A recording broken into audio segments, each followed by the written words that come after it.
मेरी कहानी में सबसे बड़ा ट्विस्ट तब आया जब 3 साल की उम्र में मेरी माँ गुजर गई। मेरे घर वालों ने डिसीज़न लिया कि जो गांव की स्कूल है उसी में मैं पढ़ूंगा आगे, जो कि एक गवर्नमेंट स्कूल था। 10th तक मेरी जर्नी ऐसी रही कि मैंने कहीं भी स्टेबल तरीके से मैंने पढ़ाई नहीं किया। मेरी इंग्लिश वगैरह इतनी अच्छी नहीं थी, मैं लोगों से इतना अच्छे ढंग से मैं कम्युनिकेट नहीं कर पा रहा था। मुझे दिल्ली गवर्नमेंट के 100 से ज़्यादा स्कूल से भी मुझे रिजेक्शन मिला। मुझे इतना नहीं पता था कि एक बीटेक और इंजीनियरिंग में डिफरेंस है भी या नहीं। मैं आज आपको अपनी जर्नी बताऊंगा कि किस तरीके से मैं अपनी लाइफ में आईआईटी के जर्नी तक पहुंच पाया। मिथिलांचल के सब गोटा के हमर प्रणाम। हमर नाम आशु झा अछि और हम मधुबनी जिला के कपसिया गाँव से बिलोंग करै छी। आइ हम जो स्टॉक दरभंगा के माध्यम से हम अहाँ सबके अपन जर्नी के बारे में कुछ चीज़ बताबऽ चाहे छी कि केना एकटा मिथिलांचल के लड़का कोई बचपन में बिना किसी रिसोर्सेज के होइतो एक बहुत बड़ा ऑर्गेनाइजेशन में पहुंच सकै छै, बहुत बड़का बड़का पीएसयू के क्रैक कऽ सकै छै। एकटा नहीं बल्कि अहाँ जे चीज़ चाहे छी वो सब चीज़ अहाँ क्रैक कर सकै छी। हम आईआईटी दिल्ली के छात्र छी और हम मास्टर्स इलेक्ट्रिकल इंजीनियरिंग में कऽ रहल छी और साथ ही साथ 2022 के जते भी पीएसयूज के एग्जाम्स भेलैया या इंटरव्यू भेलैया ओहिमे से 3टा पीएसयूज के इंक्लूडिंग कियाकि हमर एकटा और पिछला साल निकलल रहे पीएसयू, 4 गो पीएसयूज में हमर सिलेक्शन भऽ चुकल है और अखन 2-3टा रिजल्ट और पेंडिंग छै और हमरा पूरा उम्मीद ये, पूरा विश्वास है कि ओहो 2-3टा में हमर सिलेक्शन जरूर भऽ जायत। मैं आज आपको अपनी जर्नी बताऊंगा कि किस तरीके से मैं अपनी लाइफ में एक आईआईटी के जर्नी तक पहुंच पाया और साथ ही साथ मैंने कितनी पीएसयूज को क्रैक किया। मेरी कहानी में सबसे बड़ा ट्विस्ट तब आया जब 3 साल की उम्र में मेरी माँ गुजर गई और उस वक्त सरवाइव करना हमारे लिए काफ़ी मुश्किल हो गया क्योंकि जो मेरे पापा काम करते थे उस काम में भी बहुत बड़ा लॉस आ गया। मेरे घर वालों ने डिसीज़न लिया कि जो गांव की स्कूल है उसी में मैं पढ़ूंगा आगे, जो कि एक गवर्नमेंट स्कूल था। मेरे लिए लाइफ का वो बहुत ही डिमोटिवेशन टाइप मोमेंट था कि मैं एक बहुत ही अच्छे स्कूल में पढ़ रहा था जहाँ वर्ल्ड क्लास फैसिलिटीज़ होती थी।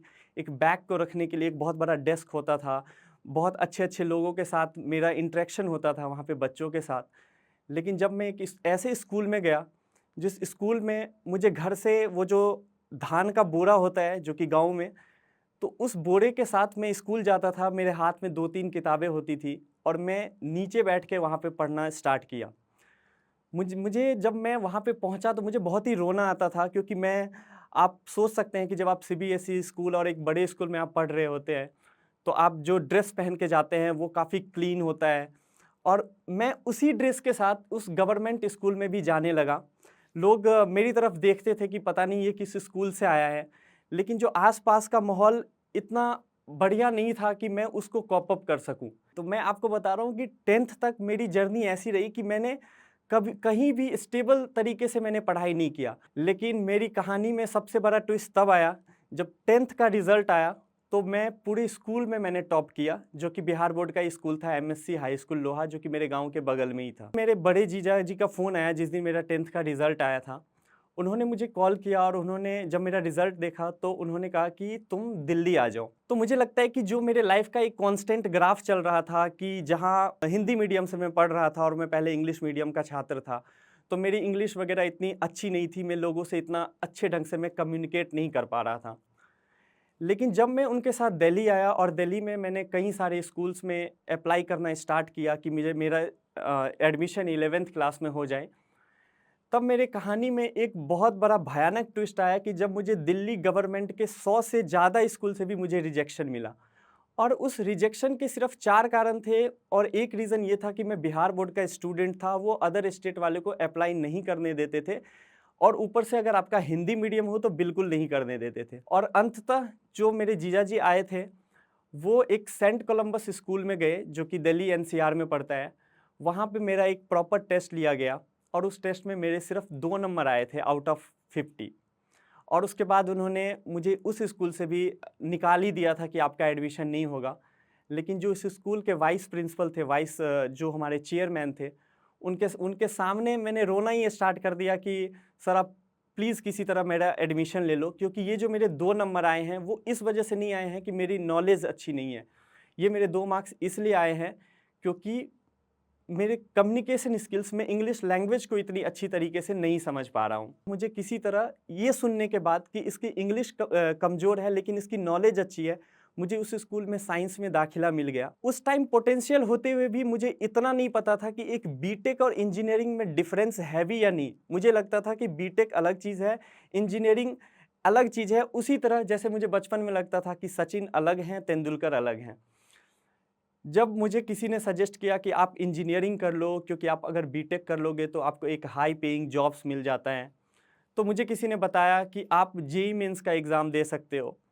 तो मैंने उस टाइम पे फिजिक्स, केमिस्ट्री, मैथ्स तो मैंने पढ़ रखी थी और मैंने जेईई मेन का एग्ज़ाम दिया।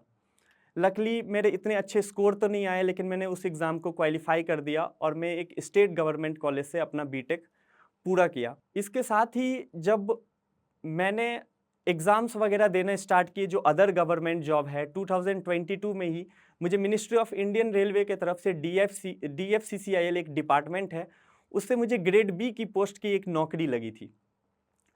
उसके डॉक्यूमेंट वेरिफिकेशन करने के लिए मैं गया ही नहीं। मैंने बहुत सारे लोगों को इस जॉब के बारे में बताया ही नहीं, क्योंकि मुझे हमेशा से एक इंटरेस्ट था कि मैं पब्लिक सेक्टर में as a grade A officer काम करूं, ग्रेड बी के पोस्ट पे ना जाऊं।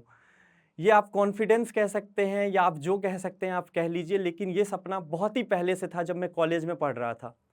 लेकिन जब 2022 में मुझे काफ़ी सारे इंटरव्यू के कॉल आए एग्ज़ाम पास होने के बाद, तो मुझे आज के डेट में तकरीबन 3 PSUs के ऑफ़र आ चुके हैं और मैं अभी सोच रहा हूं कि मैं किस PSU को ज्वाइन करूं।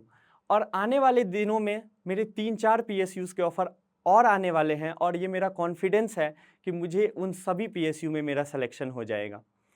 इसके साथ ही कहीं न कहीं मुझे ऐसा लग रहा था कि जो चीज़ मुझे बचपन में नहीं मिली, जो गाइडेंस नहीं मिला, शायद मेरी तरह पूरे भारत में करोड़ों ऐसे बच्चे हैं जिनको वो प्रॉपर गाइडेंस नहीं है। क्योंकि ऐसा कुछ नहीं है कि अगर आपकी फाइनेंशियल कंडीशन ख़राब हो तो आप उस जगह पे नहीं पहुंच सकते हैं जिस जगह पे आप पहुंचना चाहते हैं। आपके पास अगर जुनून हो, अगर आपके पास एक प्लेटफॉर्म हो, एक अच्छा रास्ता हो, तो आप ज़रूर पहुंच सकते हैं। आज मेरा एक प्लेटफॉर्म चलता है एजुकेशन टू यू के नाम से। उसमें इंडिया के जितने भी बच्चे हैं वो किसी भी सेक्टर में जाना चाहते हैं, उनको हम प्रॉपर एक गाइडेंस देते हैं, एक मेंटरशिप देते हैं, जिससे उनको पता चले कि वो किस तरीके से उस वहाँ तक वो रीच कर सकते हैं, किस तरीके से वो पहुँच सकते हैं। आज टेक्नोलॉजी इतना विकसित हो चुका है कि अगर आप किसी भी फील्ड में जाना चाहते हैं, आपके पास एक अथाह कंटेंट आपको यूट्यूब पे मिल जाएगा।